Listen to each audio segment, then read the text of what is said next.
Atomic Heart launched after years of build-up and hype recently, and while the game has certainly proven to be successful, it has also proven to be controversial and divisive, which isn't to say it has been a disaster or anything. It's received a lot of praise for a lot of the stuff it does do well, which we'll get into in a bit. Our own review was a solid 8 out of 10, but for as much positive passion it has elicited from some players, it has also generated a lot of pushback.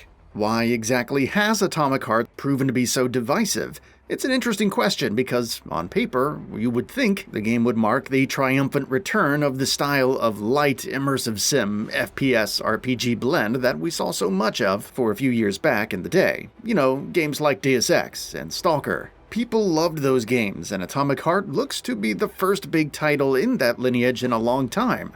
That's good, right?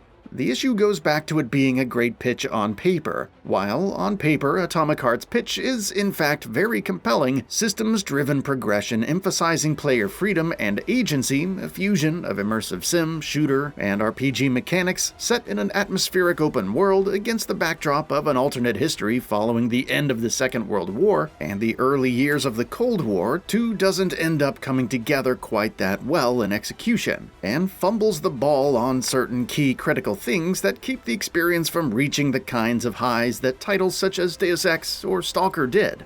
A key reason for these problems is, unfortunately, the writing and storytelling. Atomic Heart does certainly have an extremely interesting premise, and its blend of dystopia, alternate history, AI going rogue plot should provide the perfect backdrop to an immersive sim FPS adventure. However, the actual writing lets the potential of this plot without getting into the troubling real-world implications the plot has constantly. We've gotten a bunch of extremely poorly written games this year already that have gotten deservedly clowned for the poor quality of their writing and dialogue, and Atomic Heart certainly belongs with the worst of them on these fronts. The writing is juvenile, disjointed, and heavy-handed, and is further let down by how awful the voice acting can be, at least in English. Simply having poor writing does not necessarily have to spell the death knell for the game's storytelling ambitions. There have been several games with poor or subpar writing, but interesting enough story backdrops that they can still captivate players.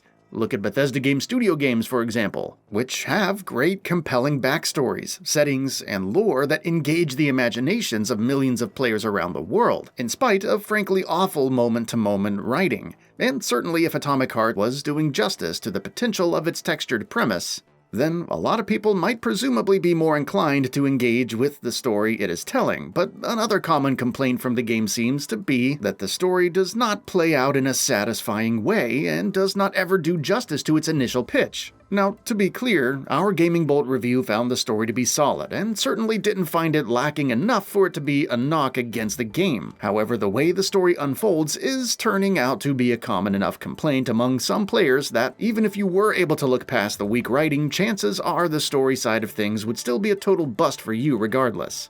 This ends up being a major issue for the game because the genre it is in has typically come part and parcel with expansive and rich settings that allow for read thematic and narrative coverage, and the potential for a lot of plot threads to allow micro and macro level stories playing out not just across individual quests or even games, but sometimes across multiple, forming compelling overarching narratives that incentivize sticking with the game. It is almost impossible to talk about how cool Deus Ex or Stalker are without also getting into how great their settings are and how imaginative and rich their plots and story are as well. Atomic Heart does not pass muster on that front for a significantly large number of players, meaning it drops the ball on a critical pillar of the genre it is in. The gameplay side of things certainly holds up its end of the bargain better than the story and narrative side, but still ends up having several issues that might end up further dissuading someone who is already disinclined to continue with the game owing to the story and storytelling issues we mentioned before. The biggest issue is the general level of jank with the game. The menus, the UX, and UI are extremely clunky and frankly baffling, and you will be spending a lot of time in them, with the in-game map being especially useless, a huge stumble for an open world game. There is a lot of systemic depth, but also a lot of systemic bloat,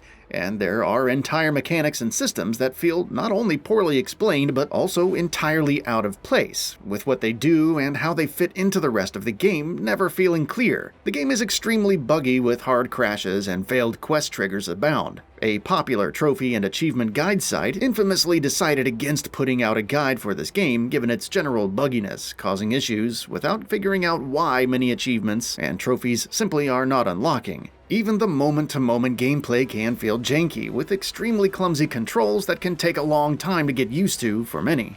It also doesn't help that much that the game tries to bury a lot of what Atomic Heart is good at. As we mentioned before, at its beat, it's a system-driven, atmospheric, open-world, light immersive sim RPG shooter hybrid, giving the player almost infinite flexibility in what they want to do and how they want to do it. When Atomic Heart does allow that, it's great, but so much of the game doesn't.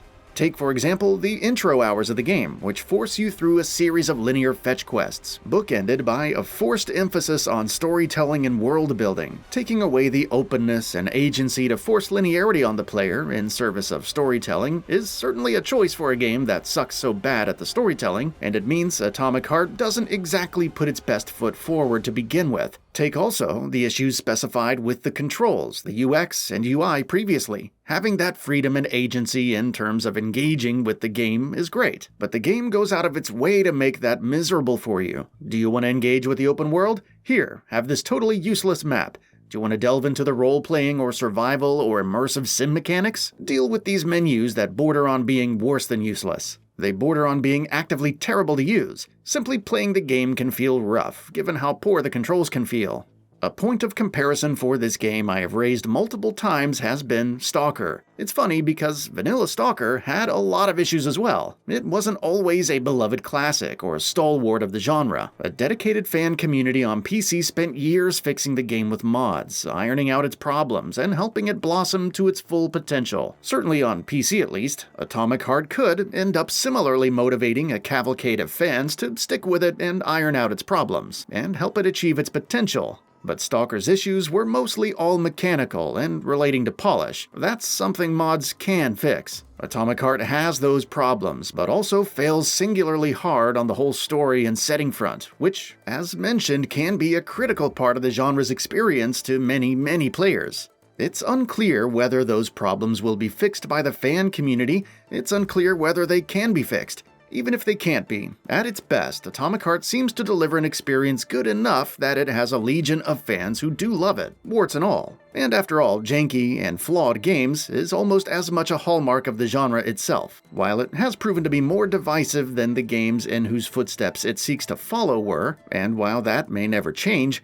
if you are among those who can put up with its rough edges, you may end up being one of the many who did fall in love with the game. If, however, the issues sound too much for you to bear, my recommendation would be to hold off on Atomic Heart for now. It's not like we don't have other titles in the genre coming soon to turn to instead, after all. That's all for now. If you enjoy what you saw, please hit the like button. And if you're new to the channel, now is a great time to subscribe. We upload brand new videos every single day. After subscribing, don't forget to enable all notifications by clicking the bell icon.